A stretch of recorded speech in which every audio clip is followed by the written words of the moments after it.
Kia ora, Internet. Hello and welcome to the Sky Bear Games podcast. What number are we up to now, Claire? 19, I want to say. That's pretty good. Yeah, it's not bad. Yeah. So this is the magic one. It's magic because we're talking about Magic: The Gathering.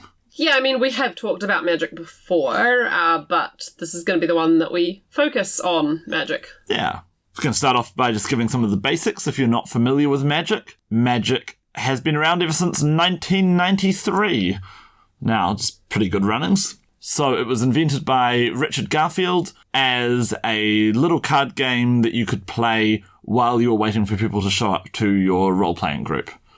So players get a deck of cards. There's a huge amount of cards that you can use that you get randomly from packs, and you choose which ones you want to use, and you take the role of a planeswalker and cast spells and summon monsters and try and win against your other planeswalker rivals. And for something that was meant to be just a diversion while you were waiting for Bob to show up, it's massive. It's sort of overtaken what it was supposed to just be a little diversion from. Yeah, and it's just, ever since it started, it's been massive, and it just keeps on growing every single year. And Wizards of the Coast has just, Hasbro has just announced that they are restructuring Wizards of the Coast to make them even bigger because they are anticipating even more growth.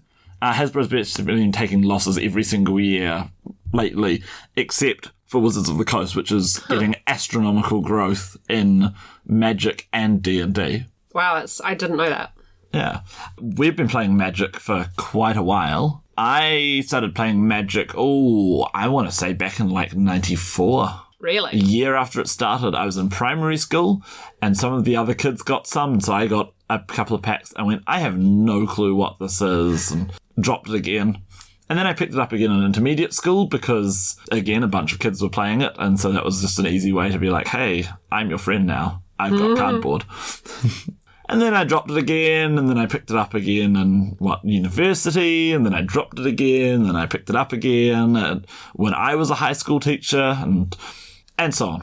Whereas for me, I think it would have been about 98 maybe, I saw that there was like a, $10 or $15 starter pack at the warehouse, and I was like, oh, this looks interesting. It comes with a CD-ROM to play a tutorial version of it. Cool, okay, I'll give this a go. And I remember playing it with my brother and my cousins, and we were like, oh yeah, this is pretty cool. And they weren't even like proper decks, they were like, I don't know, we found those decks actually. We played with them, didn't we? Yeah. By today's standards, they're terrible. Oh, they're so bad. It's so bad. But yeah, I would spend like a couple of times playing it, and then it's like, oh yeah, but we never bought any more or anything. We didn't really know about game stores back then. And then the next thing that I encountered, it was like I was 16. It was my first boyfriend in high school, and he was like, play Magic with me. And I was like, oh yeah, I know this from when I was a kid. You're like, sure. And he made the experience so awful for me that it was just like, oh, okay, so I hate this game. But then, yeah, when you reintroduced me to it, I was like, oh, no, the game's fine. It's the ex-boyfriend I hate. Yeah. Well, so yeah, that's our sort of history getting into Magic. Actually, I remember when I was a high school teacher, I ran a Magic club, and so that was like, I kept on trying to get out, and then they'd do something new, and I'd go, ooh. You made like a cube for your students, didn't you? Yeah, I got all these commons and uncommons from different game stores, just donated to me a bunch of their bulk. Like, one of the problems of playing it was you had some of the kids had huge amounts of money, and so they could go and buy whatever they wanted. And there were other kids who, barely had 5 cents to... Who had sensible parents. Or actually just were really poor. Yeah. And so the idea was that we would have our school collection so that everyone could play on a basically even footing. That was cool. That's cool. Yeah. And then, you reintroduced me to it, and it's actually like a pretty big part of like our romance, our budding romance. We've got a story about that, but we'll get to that one later on. Magic as a game, I think it's pretty good. So we're just going to talk about some of the strengths and weaknesses of Magic. And then we're going to go into our top sets of all time. So Magic's got different sets that it gets released in, each with a different theme and slightly different, rules that it uses or focuses on, mechanics. yeah, we'll end up with that. So yeah, what do you think the strengths of Magic? I mean, there have been so many collectible card games ever since Magic started, and I've played so many of them. I have so many boxes of random dead old card games that couldn't take off. And Magic's now been going for, this will be its 28th year. It's pretty good. I have friends who are younger than this game. Yep. Actually, yeah, so do I. Man, are we old or are they just babies? They're just babies. They're just babies. So yeah, what do you think are some of the strengths of Magic? Like, what makes it so engaging? What makes us keep coming back to it? A pretty flexible mechanic base. Yeah, I feel like the core rules of Magic are they're pretty basic. You play resource cards, lands, you use them to play spells and creatures, and then you use them to win, and normally by trying to take your opponent's life down to 0. But there's other ways you can win as well, and there's different ways you can go about it. So there's a huge amount of flexibility to play however you want to play. Yeah, they can always just add new rules in and stuff, and that way they can tie theme into mechanics more. But often it is just sort of mechanics first, really. I think that sort of constant refreshability of Magic is one of its strengths, though. So I remember there've been several times where I've gone, all right, this is it. After the set, we're out. This is the end. This is the final set. And then the next one gets announced, and the theme is different, the world is different, the rules are different, and that constant reinvention of Magic makes it really engaging. We are, in fact, the case in point for how Magic keeps pulling people back in. Yeah, constantly do the shiny things. And with that sort of idea of, yeah, your players might not buy everything. They might there's so many lapsed Magic players around the world, but you just keep releasing the things, and then the lapsed Magic players will go, oh, that game I used to play back in the day, this new thing looks really cool and shiny. I remember that game. And then they hook you back in again. Yeah. And yeah, if you're sticking with it, it's still got that sort of, it's something new, there's something refreshing. I think you hit upon something else. Magic really wants you to play it how you want to play it. Yeah. You can do nearly anything. There's not just 5 play styles. Yes, there's 5 different colours, and so there's sort of 5 different core philosophies. Or 4 and wide. But each one of them has so much depth and so many different ways that you can do things that there's just a huge amount of versatility if you want to focus on theme, if you want to focus on mechanics, if you want to focus on big things, if you want to focus on being sneaky or having a cool combo. There's so many different ways in which you can build your deck. Or you can play white. I don't get this white hatred. I mean... no, I like white. Yeah, It's just the worst colour. I usually mix white in with something else. Yeah, it's just the worst colour, that's all. Yeah, there really is, no matter what you want to do. And I think one thing Magic does really well as well is they're very open about their design, and so they've identified these sort of player demographics that they deliberately try to cater for. It's what do people want when they're playing Magic? And so they've got, Johnny, Timmy, and Spike, I think they call them. And they've now added on a female version. So there's the token Tina, female. Janie, and Spike. Spike transcends gender. Yeah. Spike is a gender unto itself. Yeah, absolutely. Oh, and Vorthos. Vorthos is the other one. You're going to have to explain these to me. I don't remember what they all are off the top of my head, but I remember one of them wants to play the big, powerful things. They want to play the dragons, the angels, the demons. For them, satisfaction is going big. And that can be pretty fun. With remember Aqua Hydra Spider? Where you get your creature and you load it up with all of the things, and then it's just the best, biggest, coolest creature ever. And so I think that's Johnny. And so Johnny doesn't really care if they win or lose as much, as long as big, cool, splashy things happened. Johnny isn't aware of dies to removal, I suppose. Yeah. While I think I can't remember which one's which for Timmy and Spike. One of them is the combo player. They want to come up with something unique that no one else has seen. They want to go, look at my clever thing. Yeah. And they don't care if they lose 99 games, as long as they can pull off their ridiculously unique thing that no one else has ever thought of or managed to accomplish once. So they want the weird combos. They like the weird interactions. We've accidentally done that once, but we'll get into that later. Yeah, we have done that one once. And then the last one is the tournament player who gets satisfaction by winning, by having, like, actual, like, I destroy my opponents. I do it as efficiently as possible. They don't mind if they lose as long as they lose to someone who's playing the same sort of level as them, then they can study what they've done and they can go, okay, this is what I need to do to improve. And then the other demographic is Vorthos, who just wants to immerse themselves in the story and the theme and the lore and the worlds, which is why they've got a silly name. Yeah. I mean, we're also missing, like, that one sounds like Spike, but, like, we're missing the hates losing and will be a tyrant about any time that their deck doesn't win. And you've also got, like, I'm just a social player, I'm just here to have fun with my friends, except they could be having fun with their friends doing something else, and so they tend to fall into one of those three. That was like me categories. At first when you brought me into this. Because it was like I was going along with you because you were finishing Theros. Yeah. But we'll get into We'll talk about that later. But yeah, and then beyond that, Magic has so many different formats. So most games that you play, there's basically one set of rules. You know, if you're playing, I don't know, Monopoly, you're playing Monopoly. Also, why are you playing Monopoly? What's wrong with you? Just calling out our audience there.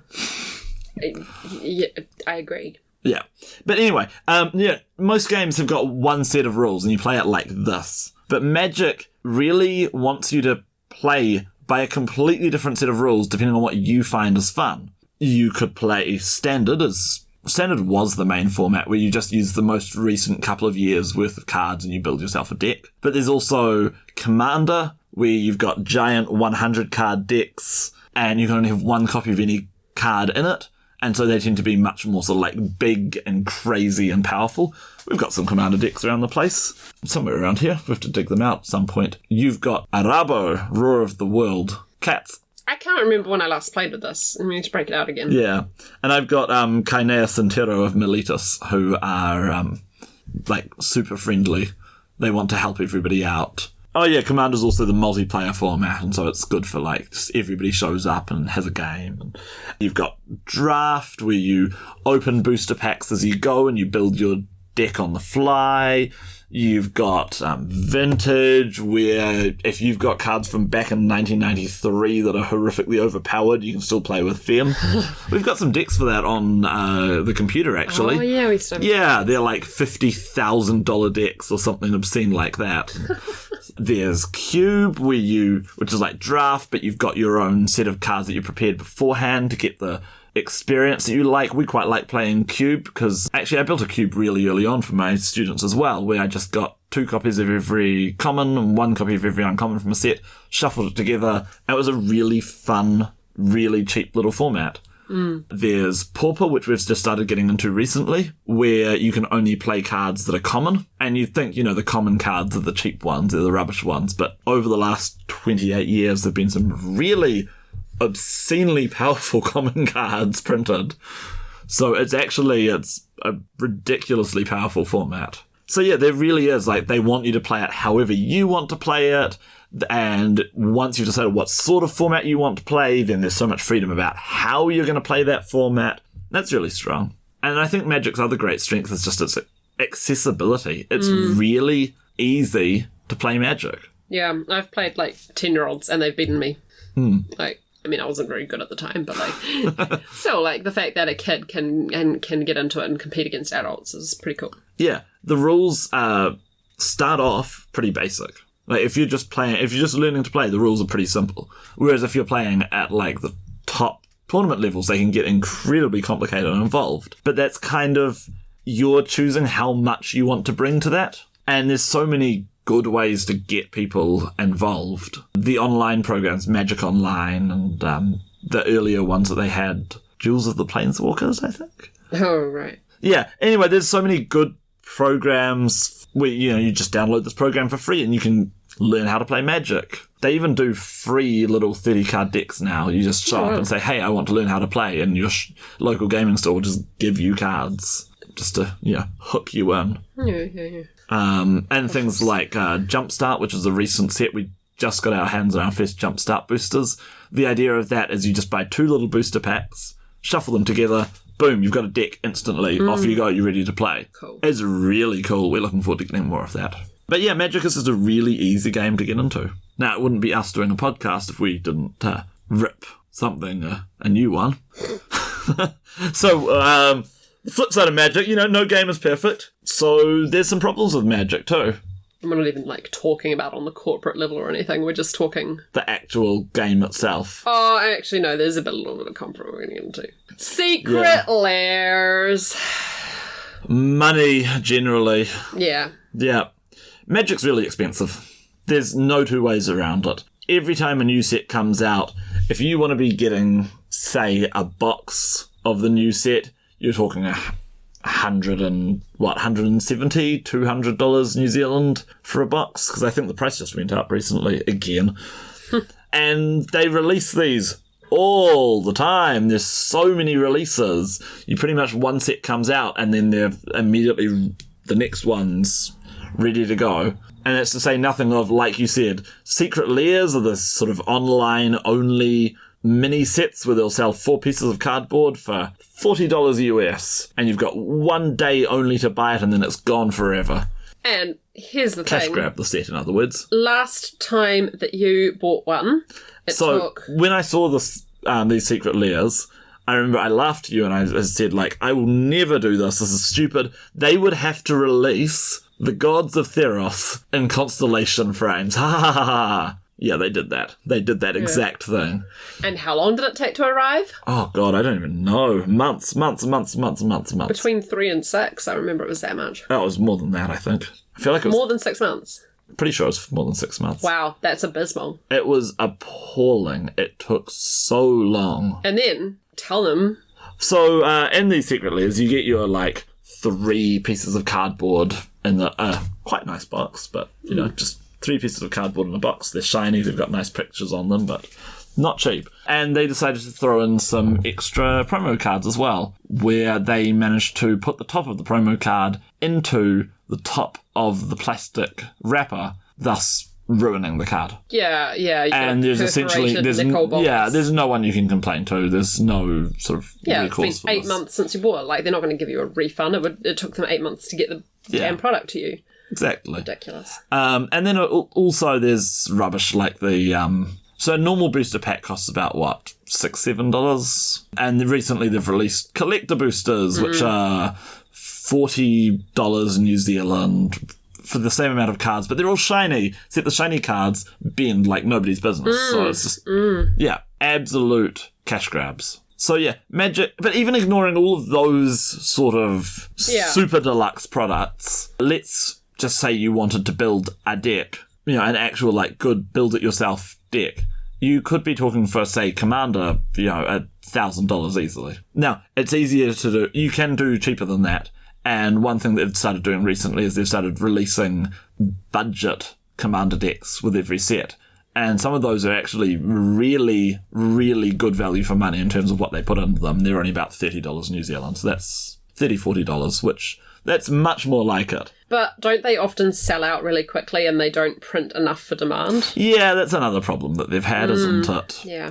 Especially with pandemic season. Supply and demand has been a real issue.